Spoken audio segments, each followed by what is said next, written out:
Hey friends, welcome back to my channel. Today started with a birthday breakfast for our twins. They turned 14. This is early January and we start every birthday morning with breakfast with mom and dad.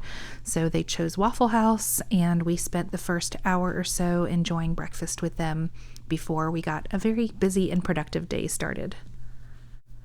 We are in the midst of the Three Rivers Pantry Challenge, and one of the first things that gets challenging to me is packing my youngest two kids' lunches for school. So on this particular day, I didn't have any bread made, so we kind of went with a snacky bento box style lunch. So we had black olives, some diced avocado, a cup of mandarin oranges, some cherry tomatoes, broccoli, and some homemade ranch. Now, there isn't a whole lot of protein in this particular lunch. However, they both took a Costco protein bar for their lunch snack, so I wasn't too concerned about that. One of the things I love most about the Three Rivers Pantry Challenge in January and February is how much it makes me think ahead, and it really gets my mind into efficiency mode and making sure that we are using everything in our fridge and freezer.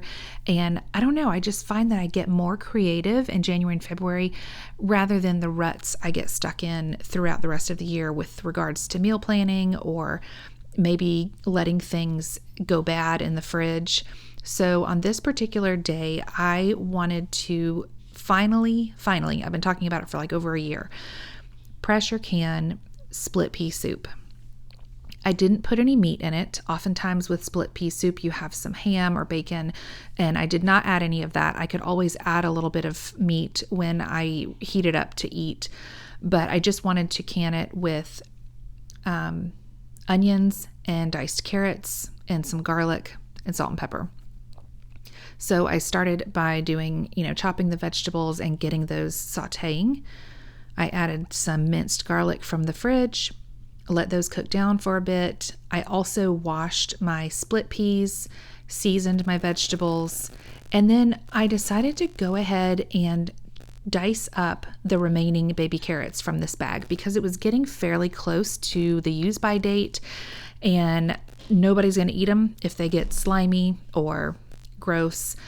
So I decided to put them in 1 cup portions in these snack bags and then stick the whole thing in the freezer. And these will be useful for chicken noodle soup, chicken pot pie, any place that I would use diced carrots, maybe even fried rice.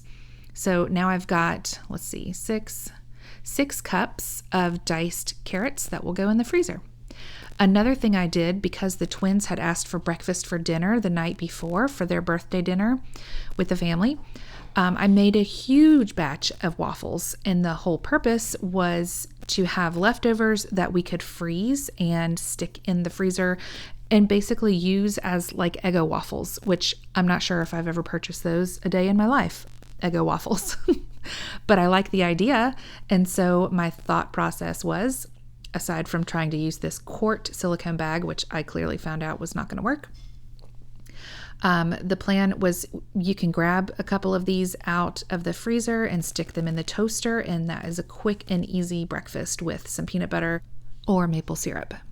The next thing I wanted to do was wash our sheets. Now, since we have actually consistently had cold weather this winter here in the South, I have just been washing and replacing my flannel sheets each time I'm ready to change our sheets. Whereas in other seasons, I'm able to take the sheets off and immediately put a clean set on, but we've only got 1 set of flannels, so I just wash and replace in the same day. Now I am jarring up these split peas along with the carrots, onions, and garlic. I think I added a little salt and pepper, filled to the 1-inch line with water, and pressure canned accordingly. Now I just went by what I found online for pressure canning split pea soup. And now I am also going to pressure can some white beans and some black beans. Now I will say, in this particular batch that I did with my split pea soup, I overfilled those bean jars. And I'm not entirely sure, there is not much liquid left in them. The beans did cook and I did it for the right amount of time. I'm just second guessing whether or not they're okay since a lot of the liquid just absorbed. The next thing I'm doing is putting some pork tenderloin in the sous vide. If you've been here for any length of time, you know this is one of my very favorite meals. It's so easy and so delicious, and we end up with leftovers every time. This big pack of pork tenderloins is only about $11 at Sam's Club. Finally, I need to finish my daughter's hair. So I have 3 adopted daughters, and they are from Africa.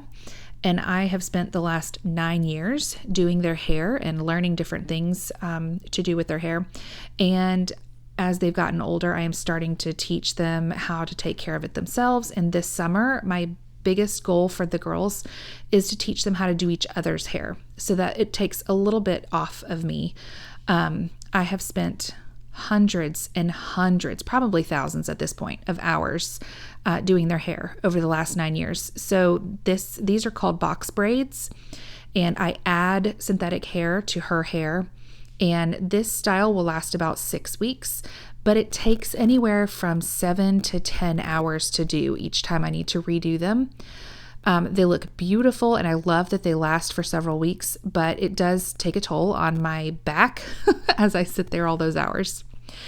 Next, I wanted to do some organizing in my bedroom, bathroom, and closet. In my bathroom drawer, I found 14 of these shower puffs. This is something my mom puts in our stocking every Christmas, and I love it. We all love it. I didn't realize I had so many of them. So I need to make sure we are swapping them out for new ones on a fairly regular basis so we can work our way through these over the next year or so. Maybe we don't need shower poofs in our 2024 stockings. I am really trying to essentialize all of my spaces this year, going through each and every drawer and taking out things that I am not using on a daily basis and getting rid of things that I'm not using at all.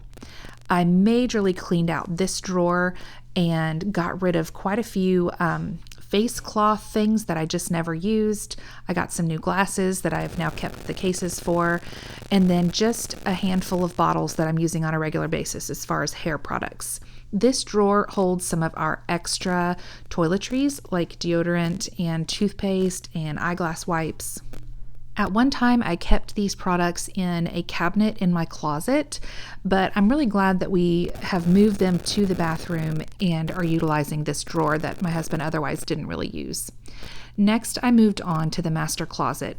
Someone gave us these big IKEA wardrobes. They're about 8 feet tall, and they are so helpful. We don't have a dresser. We used to years ago, but we just haven't had one in many years.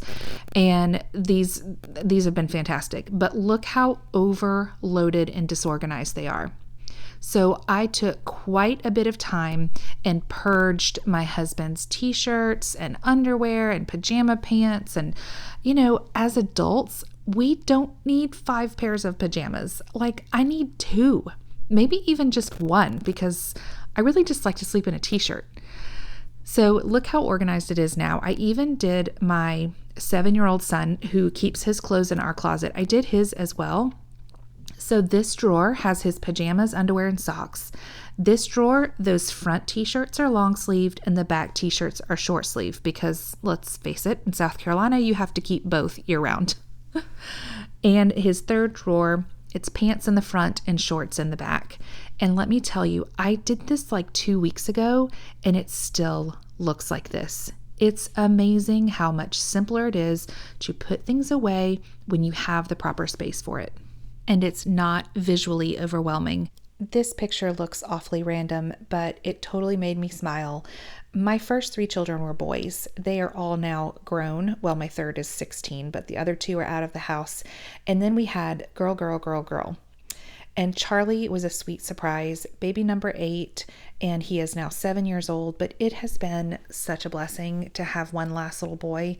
They are just precious and so sweet to mama and so simple. Boys are so simple. He loves to be outside with a stick and a ball. He loves getting dirty. He never wears shoes. So this little shelf with his pocket knife and some rusty nails and his favorite Matchbox cars just totally warmed my heart. And I will leave you with one last picture of my twins.